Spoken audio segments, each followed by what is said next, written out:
बूढ़ी माँ को नोटबंदी की लाइन में लगा देते हैं, इनको भगवान स्वर्ग में बुलाएगा। जिसका बेटा प्रधानमंत्री हो और उसके बाद भी अगर उसकी बूढ़ी माँ को बैंक की लाइन में लगना पड़ रहा है तो ऐसे बेटे को स्वर्ग जाएंगे करेंगे कि कौन स्वर्ग जाएगा और कौन नरक जाएगा। आपके तो कर्म ऐसे हैं कि अगर आप पूरे दिन भी भगवान का नाम लें तो भी आप स्वर्ग क्या कहीं नहीं जा पाएंगे। शाम को देखते हैं तो माथे पे पट्टी बन जाती है। मैं तो इस बात से डर गया कहीं रात होते होते इनको पूरा मम्मी बना के तैयार ना कर दें ये लोग।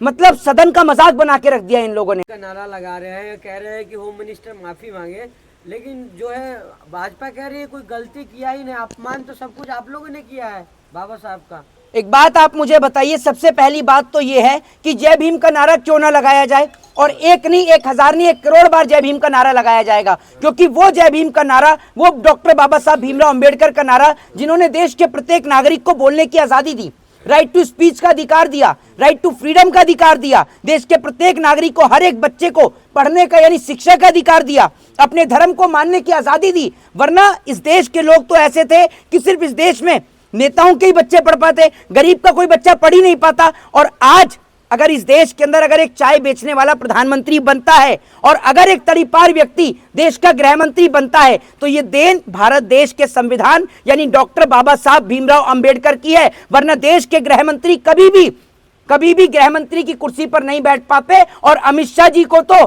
जितनी बार वो मोदी का नाम लेते हैं ना, उससे कम से कम 10,000 गुना बार उनको नाम लेना चाहिए बाबा साहब भीमराव अंबेडकर का। क्योंकि उन्हीं की वजह से अमित शाह जी जो हैं वो इस देश के गृह मंत्री बन पाए हैं। अगर इस देश का संविधान नहीं होता ना तो अमित शाह जी कभी भी इस देश के गृह मंत्री नहीं बन पाते। और बात रही कि क्या कहते हैं बाबा साहब की, तो मैं एक बात आपको बता दूं कि ये वो लोग हैं जिन्होंने बाबा साहब को अपमानित करने का काम किया है। क्योंकि इस देश में संविधान की वैल्यू सिर्फ वो समझता है जो व्यक्ति पढ़ा लिखा हो या फिर एक वो व्यक्ति जो गरीब परिवार का और निर्धन हो। कैसे, अब मैं आपको बताता हूं। एक व्यक्ति जो रिक्शा चलाकर अपने परिवार का पालन पोषण करता है वो ये जानता है कि बाबा साहब के संविधान ने उसके बच्चे को राइट टू एजुकेशन का अधिकार दिया है, जिसके तहत उसका बच्चा पढ़ लिखकर डॉक्टर, इंजीनियर और आईपीएस बनता है। लेकिन उनका क्या, जिन्होंने कभी क्रिकेट ही नहीं खेला, जिन्होंने कभी क्रिकेट नहीं खेला, यानी मैं बात कर रहा हूं अमित शाह जी के बेटे जय शाह की, जो सिर्फ बीसीसीआई से आईसीसी में सिर्फ इसलिए पहुंच जाते हैं क्योंकि उनके पिताजी देश के गृह मंत्री हैं। ये बात मैं आपको बता दूं। दूसरी बड़ी बात यह है कि आज जिस तरीके से बाबा साहब को अपमानित करने का काम किया गया वो पूरे देश ने देखा है। और बाबा साहब को तो हमारे देश से ज्यादा विदेशों में पूजा जाता है। वहाँ की यूनिवर्सिटियों में, वहाँ के कॉलेजेस में बाबा साहब को पढ़ाया जाता है। ये तो हमेशा जी कह तो रहे, कुछ भी गलत नहीं बोला हमने। नहीं तो आप एक बात मुझे बताइए ना, अगर कोई व्यक्ति सदन के अंदर खड़े होकर बाबा साहब का नाम लेता है तो आपको आपत्ति क्या है? आप बाबा साहब का नाम नहीं ले रहे, मत लीजिए। लेकिन अगर कोई व्यक्ति ले रहा है तो आप ये बताने वाले कौन होते हैं कि अगर इतनी बार आपने भगवान का नाम ले लिया तो आप स्वर्ग चले जाएंगे। मतलब अब आप डिसाइड करेंगे कि कौन स्वर्ग जाएगा और कौन नरक जाएगा।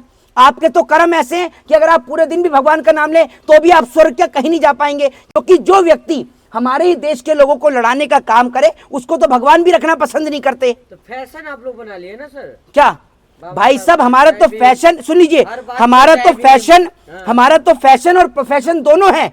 मैं तो, हाँ बिल्कुल भाई, मैं एडवोकेट हूं और अगर एडवोकेट हूं तो बाबा साहब के संविधान की वजह से। अगर आज कोर्ट में कोई भी दलीलें दी जाती हैं, अगर कोर्ट के अंदर कोई भी आर्गुमेंट होता है तो संविधान के भी हाथ पर होता है। तो हमारा तो फैशन और प्रोफेशन दोनों वही हैं। और वो लोग क्या समझे, वो लोग तो उसको फैशन ही बताएंगे जो अनपढ़, जाहिल और गवार हैं। मैं तो ओपन चैलेंज देता हूं देश के गृह मंत्री को और प्रधानमंत्री को कि गृह मंत्री और प्रधानमंत्री दोनों एक होकर बैठ जाएं दिल्ली के लाल किले पर और एक कॉन्स्टिट्यूशन को लेकर बहस कर लें। पता चल जाएगा कि आप कितना जानते हैं कॉन्स्टिट्यूशन को। ये कॉन्स्टिट्यूशन की स्पेलिंग नहीं जानते होंगे, संविधान का सा नहीं जानते होंगे, कॉन्स्टिट्यूशन का सी नहीं जानते होंगे। और ये क्या जाने पूछते हैं जी, वो कह रहे सबसे ज्यादा हम ही पूछते हैं। एक बात आप मुझे बताइए, इन्होंने कहा सबसे ज्यादा हम पूछते हैं।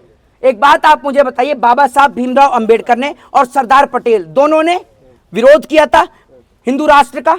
लेकिन जिस तरीके से जब भारतीय जनता पार्टी का एक नेता सदन के अंदर खड़े होकर हिंदू राष्ट्र की मांग करता है तो देश के गृह मंत्री ने उसको पार्टी से निकाल के बाहर खड़ा क्यों नहीं किया? अगर देश के गृह मंत्री संविधान को मानते हैं और बाबा साहब को पूछते हैं तो उनको क्यों नहीं निकाल के पार्टी से बाहर खड़ा करा? मुझे सवाल का जवाब आप में से कोई भी दे दे। नहीं तो स्वर्ग नहीं जाना आपको जी, स्वर्ग नहीं जाना। पहली बात तो यह है कि स्वर्ग और नरक सब यही है।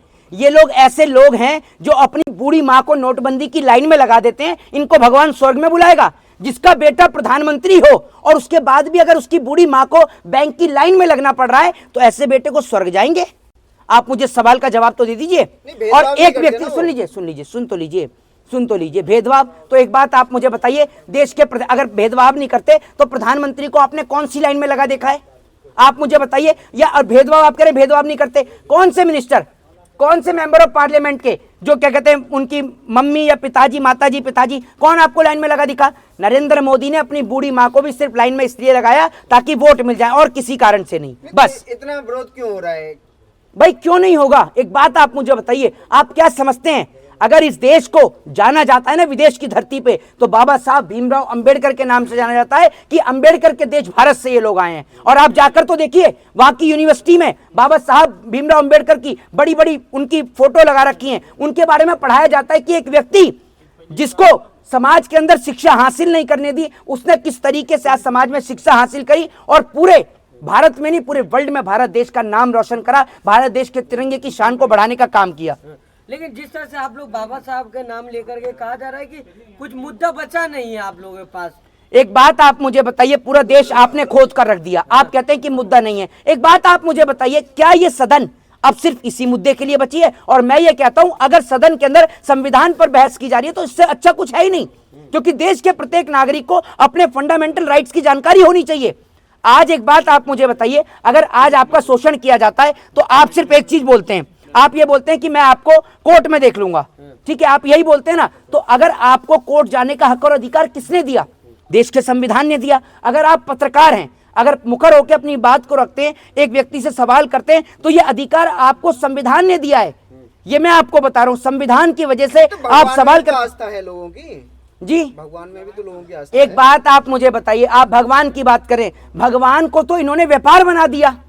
एक घटना आपको बता देता हूं, एक व्यक्ति का फोन गिर जाता है दानपेटी के अंदर, समझ रहे हैं, उसका फोन वापस नहीं लिया जाता। भगवान को क्या टेलीफोन की जरूरत पड़ गई? अब एक बात का मुझे जवाब दीजिए ना।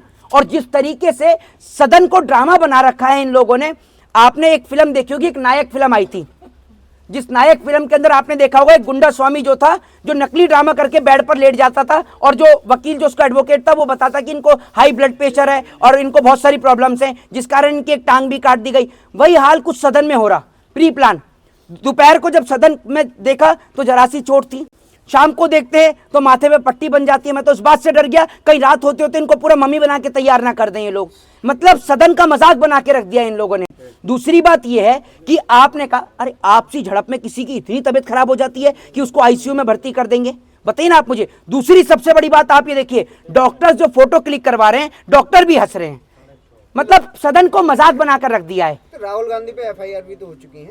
राहुल गांधी पर तो एफआईआर हो जाएगी, लेकिन जो इस देश के जो तमाम नेता हैं उन पर एफआईआर नहीं होती। अभी मैं आपको बता दूं,